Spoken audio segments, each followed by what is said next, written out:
ወደ ሆስፒታል ከገባችሁ ምን ያህል ጊዜ ሆነ? 3 ወር ከሁለት ሳምንት። ህፃኑ ከተወለደ ምን ያህል ጊዜ? 4 ወር ከሳምንት።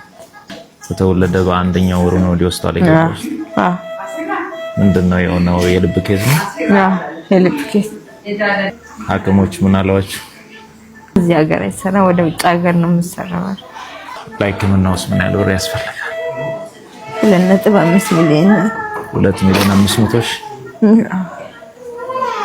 አይዞሽ እግዚአብሔር አለ። አታልቅሽ የኔ እናት አይዞሽ። ልጅን የሚሰጥ ፈጣሪ አይደለ?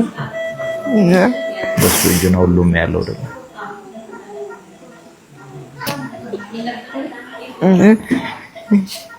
ባንክ አካውንት አላችሁ?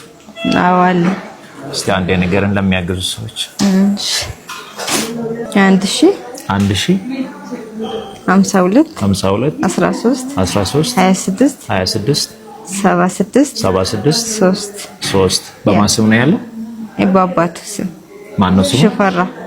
የህፃኑ አባት ስም ነው? ሽፈራው ማን? ሽፈራ ደገፈው። አቅማችሁ በሚፈቅደው ሁሉ ይህንን ጨቅላ ህፃን ከፈጣሪ በታች ከሞት እንታደገው። እግዚአብሔር ከእናንተ ጋር ይሁን። አሜን።